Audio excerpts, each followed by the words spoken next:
Hello, everybody. It's good to be here with you. We've got a half hour, so lots of content to get through in the half hour. I'm on chat. I'm happy to chat while I'm folks. Again, this talk is being recorded like all talks, so I imagine people will come and go, and mostly this content is for folks who are seeking to get into the space or understanding what's happening in the space by way of jobs. So it's good to be here with you all. My name is Deidre Diamond. I'm the founder of Secure Diversity that is co-hosting or co-created this event, Day of Security. And I'm also the founder of CyberSN, which is the largest cybersecurity staffing firm in the US. And really the job categories of cybersecurity came to me by founding CyberSN and realizing that making a match and helping employers find professionals was extremely difficult because of the lack of common language that existed in the cybersecurity space. You know, cybersecurity is super new and it's very complex. It crosses all business functions. And so really what I had to do was create a taxonomy, and I'm going to share that taxonomy with you, and we'll certainly get into the conversation of these roles. But really, I think the first thing to sort of set the stage, and I'm going to share my screen here, is to note that cybersecurity is, there you go, you can see my screen there. Please do let me know if we're having any issues seeing my screen. I'm going to jump back just to double check to see if we're having any challenges. And everybody good? Can you see my screen? Somebody put it in chat for me. All good? Okay. Perfect. All right, so cybersecurity is not just hacking. Super important to understand. I think it's one of the biggest reasons why we don't have a lot of women in cybersecurity is that in school or in life, we really portray these roles as one type of role, and it looks extremely technical and could also make one think that it's not for me because it's kind of got the bad person syndrome all over it. And the reality is that we're at 45 job categories today in cybersecurity, and the face of cybersecurity having being so deceiving has slowed down our ability to bring in more women. So one of the things that I'm super passionate about is getting this information out there. You know, when my nieces and nephews started graduating college just 5 and 6 years ago, it really dawned on me that wow, they're not even thinking about these jobs, and they're not thinking about these careers. And then, of course, I understood and started thinking about it and understood why. So what is cybersecurity? It's defending our information and our lives. It's that vast. It's that vast. And when we really take that down into jobs and careers, it really comes down to sort of tasks and projects that one would be doing every day.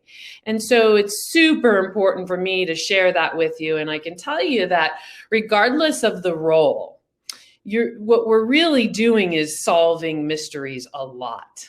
You know, and I was just listening to a speaker earlier today here at the Day of Security event, and it was so interesting to hear her share that she believes, and I think she's correct, that we have less women in cybersecurity because, you know, gaming was sort of the first technical experience that happened for a lot of us, and gaming wasn't really positioned for girls and women.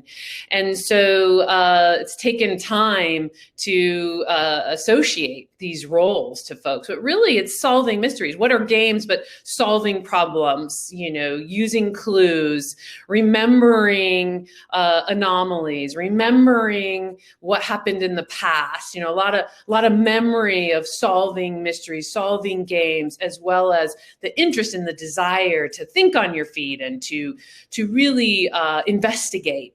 And this is true with any of these cyber roles that I'm going to bring you into right now. So I really think it's important to understand the evolution of how we got here and how these roles and responsibilities have been categorized for us all. And therefore we can really start to think about these jobs by way of tasks and projects versus maybe a stereotype that we saw on TV or in a movie or a friend or somebody we know, and really broaden our mind to recognize that it's not just hacking, and there are wonderful jobs of defending and attacking that have to do with, quote, hacking, and yet there's many that don't.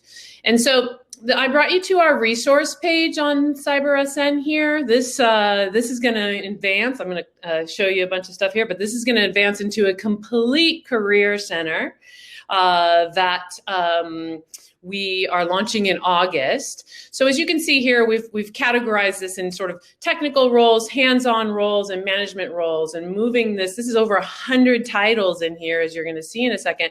And we're going to be moving this into an even better way to display / show the tasks and the projects for every single job and job title.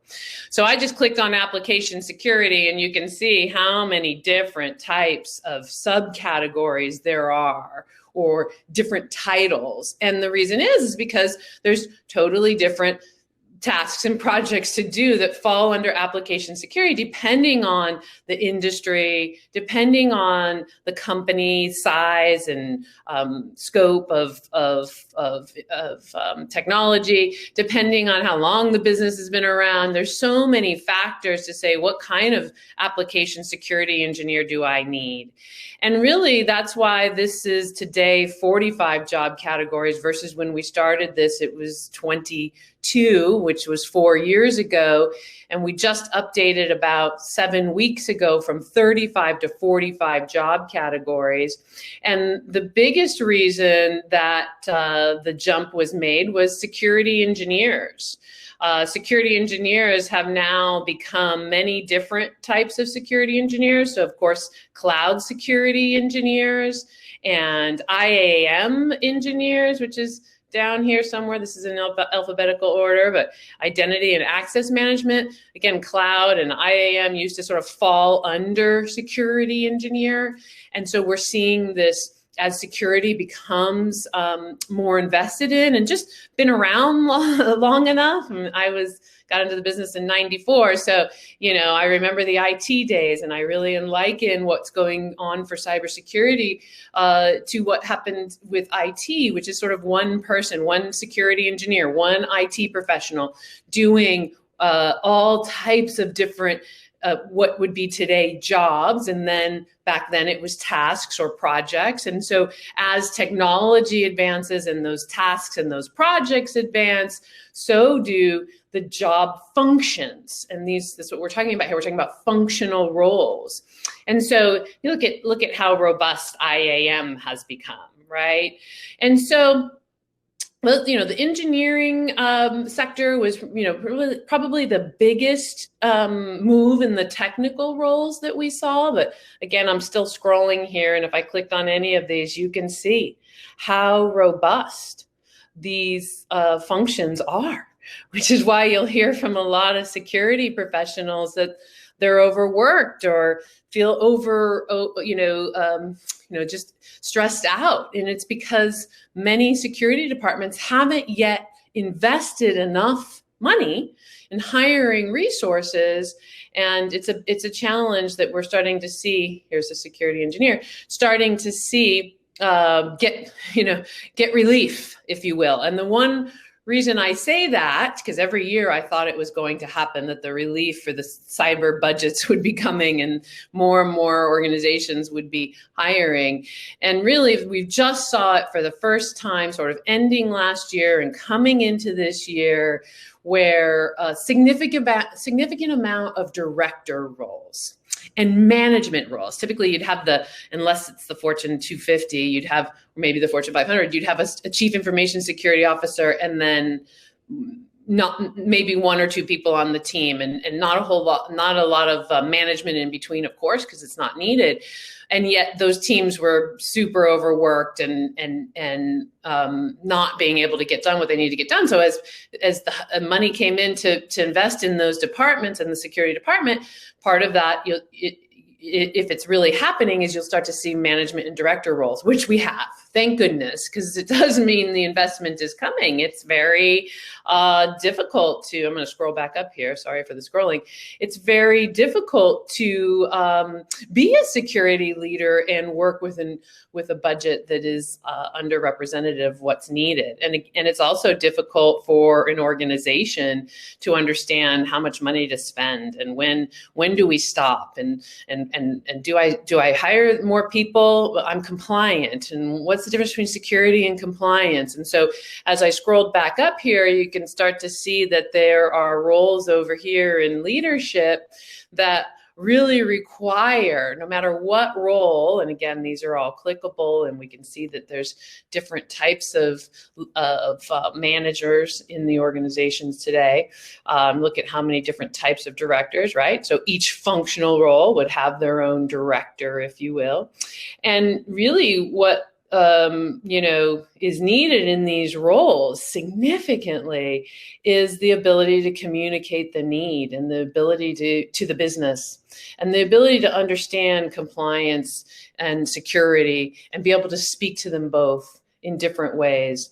And so you can see that, on the right column here, as we get into management, leadership, whichever term you like best, you'll see that the sort of the roles that are to the left now become, the titles, except for they have the lead or the architect or the director of those same functions. And so, we're really seeing these functions grow out as departments and specialties, if you will, which again is what we saw in IT. I mean, back in the day, if you're around in the time I was, software development was a part of IT, application development was in IT. It wasn't a separate function. And that meant that those people were required to understand maybe the telephone systems and the computer system, the one computer in the company, as well as create applications for it. Do you understand? So over time, of course, now all of those three functions are completely different, departments, not different, separated departments all working together and then having all subdivisions in them. So security's doing the same thing, going through the same growth.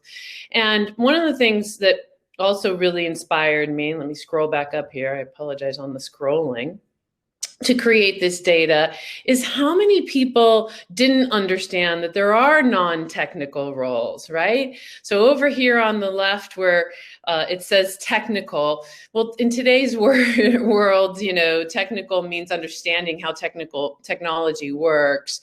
And really for us, the hands-on, roles that are super technical are here in the middle. But again, when we launched the Career Center, we found a better way to represent all of this. So my greater point is to understand that a lot of these roles over here don't require us to be super technical. In fact, I came up through sales. My way into cybersecurity was the first vice president of sales at Rapid7. And that was sales and account management and what I call front end. And that was also sales engineering. And yet certainly wasn't deemed technical at the time. I've become more technical, and yet I still haven't written a line of code. I have a security team that works for me at CyberSN. I have a software team that works for me at CyberSN, and yet I don't code, nor would I consider myself necessarily in the term of technical. And yet here I am. And so how is that possible? And it's possible because one can be very good at another necessity for business, which is sales, meaning nobody gets paid. There are no paychecks. There's no success without the sales department. They're the front end of the spear, if you will, of the whole team. And it doesn't require to be extremely technical. I had people working on my sales team that were extremely technical. And so I really wanted to inspire and make sure that everybody understood and spread the word about, there are non-technical roles, sales being one of them, of course, and certainly marketing, as our industry has become the economic powerhouse that it is, marketing and sales roles are super important, just as important as the technologists. And so it's a lot here for somebody.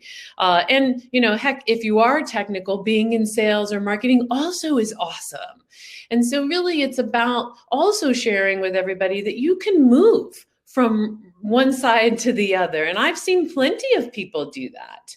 And I would encourage being open to doing that and thinking about what these different roles are, and would you enjoy doing them, and thinking about growing yourself is also, crossing over into different roles. It's not good or bad or should or shouldn't do. It's options, in my opinion. And so same thing with, becoming a professor or an instructor, that was the third category that really pushed us from 35 jobs to 45 jobs, which was the influx of need for cybersecurity professors and instructors. We saw a massive, massive hike in that.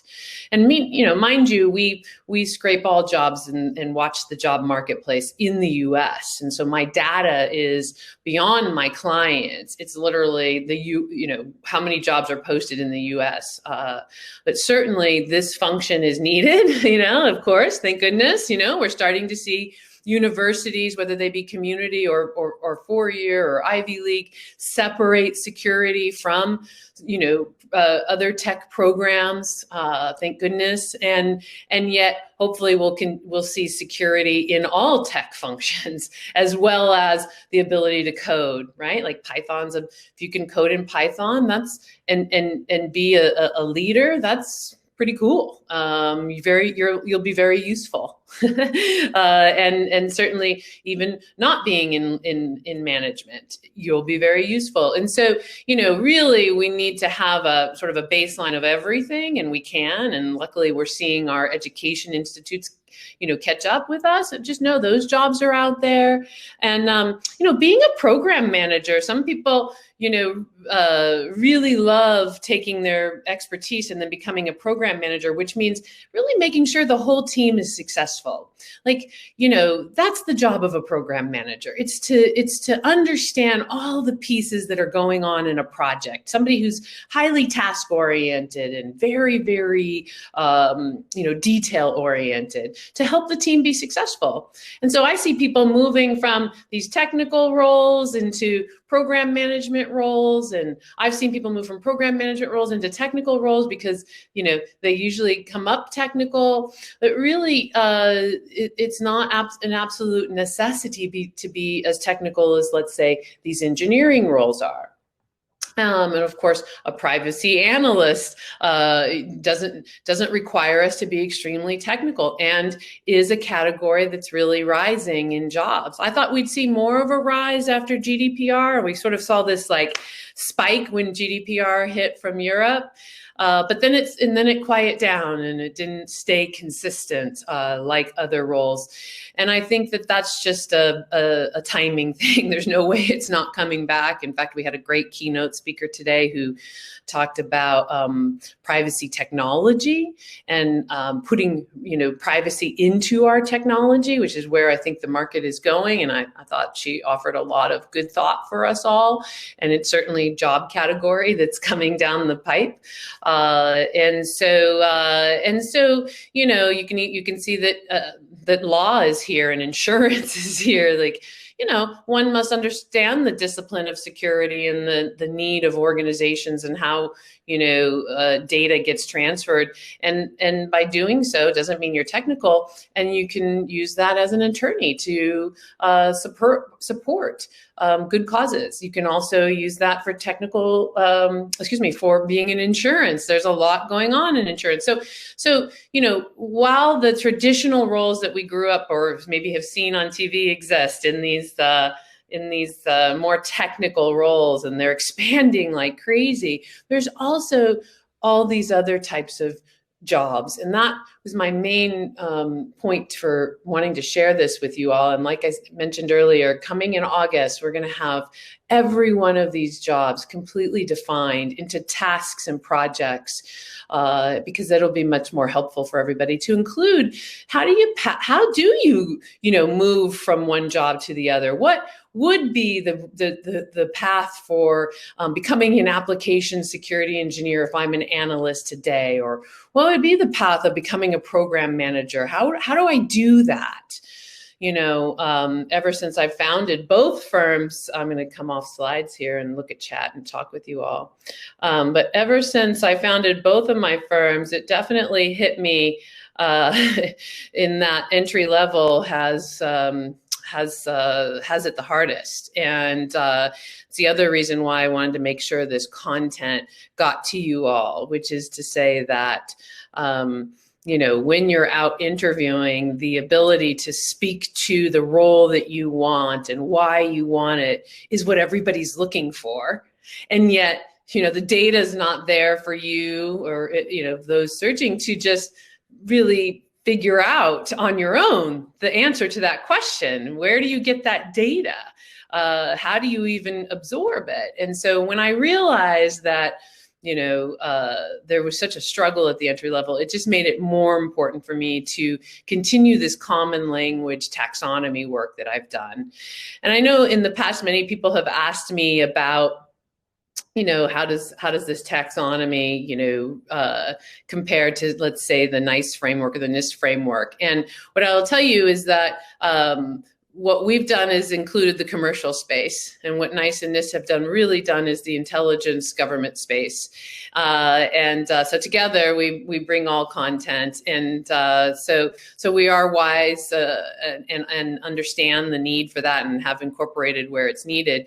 And yet this is also for the commercial space. And so this taxonomy, this common language, if you will, all the way down to the tasks and projects, such that if you look at, let's say, a job on CyberSN, or if you make your profile on CyberSN platforms so that you can be found in the marketplace by employers, then you'll see that all the tasks and the projects are there for you to choose and to create your profile or to create the job that the employer wants to fill. They have to just simply say yes or no to these tasks or projects. And it's super powerful to creating job descriptions that really make sense.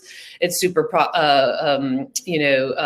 beneficial to building what I call a profile.